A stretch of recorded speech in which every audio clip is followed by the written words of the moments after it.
CM Revanth రెడ్డిపై BJP Hanumakonda జిల్లా అధ్యక్షులు రావు పద్మారెడ్డి ఆగ్రహాన్ని వ్యక్తం చేశారు. కేంద్ర మంత్రి రాష్ట్ర అధ్యక్షులు కిషన్ రెడ్డిపై నిన్న వరంగల్లో సీఎం రేవంత్ రెడ్డి చేసిన వ్యాఖ్యలు ముఖ్యమంత్రి పదవికి అవమానకరమంటూ ఆమె వ్యాఖ్యానించారు.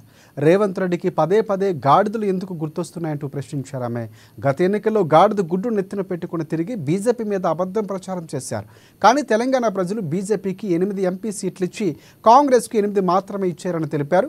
ఇది తన రెఫరెండం అంటూ కూడా వ్యాఖ్యానించారు. ఎందుకు ఇలా సంవత్సర కాలంగా నేను అడుగుతా ఉన్నా, ఇలా ఎక్కడ అభివృద్ధి అనేది ఏంది? ఇలా వరంగల్ పట్టణంలో ఎక్కడ అభివృద్ధి జరిగినా, ఏ అభివృద్ధి జరిగినా ఇలా కేంద్ర ప్రభుత్వం నరేంద్ర మోడీ నిధుల ద్వారానే జరిగింది తప్పితే ఏ ఒక్క అభివృద్ధి జరిగిందో ఒక శ్వేతపత్రం విడుదల చేయమని నేను అడుగుతా ఉన్నా.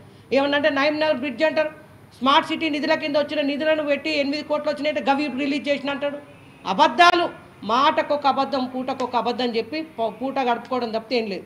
ఎలక్షన్ల ముందు ఒక అబద్ధంగా ఆడి ఇప్పటిదాకా నడిచింది. మళ్ళీ ఇప్పుడు కొన్ని అబద్ధాలు ఆడి ఇది చేస్తున్నా, ఈ జీవో తీసుకొచ్చినా, ఈ జీవోలు తీసుకొచ్చినా ఎన్నో కాలగర్భంలో గడిచిపోయినాయి. ఏం చేస్తాడో చూస్తాం, కనబడుతుంది కదా. మేము కూడా స్వాగతిస్తున్నాం, అభివృద్ధి చేయడానికి ఏమి ఆటంకం చేస్తలేం. ఇవాళ ఏదైతే మేము ఇవాళ అభివృద్ధి చేసిన పనులు ఏమేమి ఉన్నాయో మీకు అందరికీ తెలుసు.